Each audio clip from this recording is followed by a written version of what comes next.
लाओ से सूत्र एक, ताओ से नियम तक और फिर वापसी। रहस्य की शुरुआत। कल्पना कीजिए एक दुनिया जहाँ न कोई पुलिस है, न कोई अदालत है, न कोई नियम की किताब। फिर भी कोई चोरी नहीं करता, कोई धोखा नहीं देता, कोई किसी से डरता नहीं। सब शांत है, सब संतुष्ट है। रुके, क्या यह सपना है या कभी ऐसा समय सच में था? लगभग 2500 साल पहले एक संत ने कहा, हाँ यह संभव है। उनका नाम था लाओ से। उन्होंने एक ऐसा सूत्र दिया जो हमारी पूरी सभ्यता को आईना दिखाता है। जब ताओ का नाश होता है तब सद्गुण आता है, फिर दया, फिर न्याय और अंत में केवल नियम। क्या सच में सद्गुण भी गिरावट है? आज हम इस रहस्य को खोलेंगे, परत दर परत। अंत तक बने रहिए, क्योंकि आखिरी मिनट में आप खुद को इस सीढ़ी पर खड़ा पाएंगे।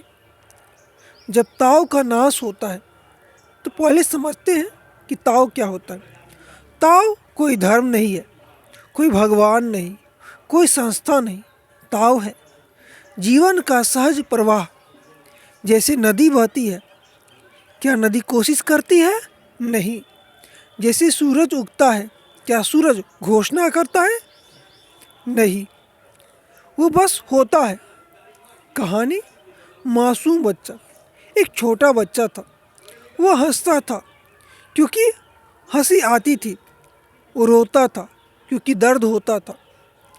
उसे नहीं पता था लोग क्या सोचेंगे।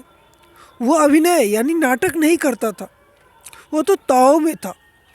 अब धीरे धीरे उसे सिखाया गया, ऐसे मत हंसो, लोग क्या कहेंगे, तुम्हें बेहतर बनना है। अब वो तुलना करने लगा, अब वो अभिनय करने लगा यानी नाटक करने लगा।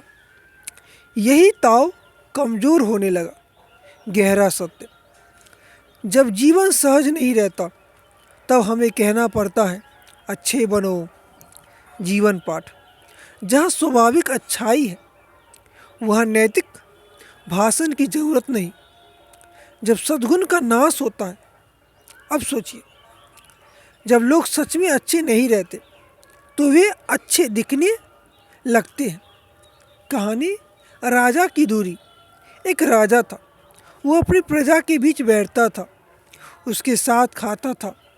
फिर धीरे धीरे दूरी आई। अब वह ऊंचे सिंहासन पर बैठता था और कहता था, मैं अपनी प्रजा पर दया करता हूँ।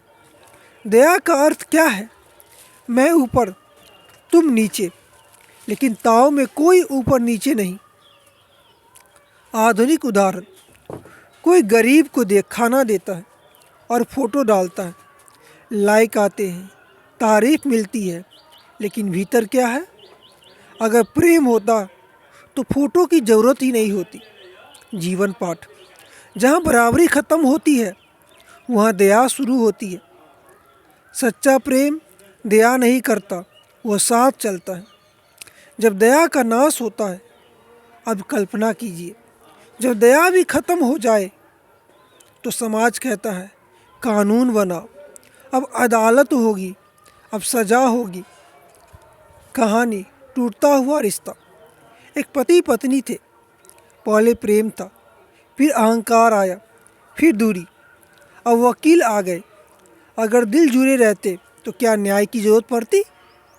गहरा भावनात्मक सत्य। न्याय तब आता है जब प्रेम कम हो जाता है। न्याय बुरा नहीं है, लेकिन वह संकेत है कुछ टूट चुका है। जब न्याय का नाश होता है, जब न्याय भी काम न करे, तब केवल नियम बचते। लंबी सूची, सख्त आदेश, डर। कहानी। डरा हुआ बच्चा। एक बच्चा गलती करता था, माँ समझाती थी, फिर डांटती थी, फिर नियम बना दिए। बच्चा बदल गया? नहीं, वो सिर्फ डर गया। जीवन पाठ। नियम दिल नहीं बदलते, वे व्यवहार रोकते हैं। जितने ज़्यादा नियम उतना कम विश्वास। रहस्य खुलता है। अब यह बाहर की कहानी नहीं है, यह आपके अंदर हो रही है। जब आप सहज हैं, आप ताव में हैं। जब आप तुलना करते हैं, आप अभिनय करते हैं। जब आप आहत होते हैं, जब आप दया चाहते हैं, जब आप गुस्से में होते हैं, आप न्याय चाहते हैं। जब आप डरते हैं, आप नियम बना लेते हैं। धीरे धीरे आपका दिल बंद हो जाता है। अंतिम खुलासा, वापसी। लाओसे हमें नीचे नहीं छोड़ते। वे कहते हैं, नियम से ऊपर उठो, डर से ऊपर उठो, न्याय से ऊपर उठो, दया से ऊपर उठो और वापस जाओ ताओ की ओर। ताओ मतलब फिर से सहज बन जाना, फिर से सच्चा बन जाना, फिर से सरल बन जाना।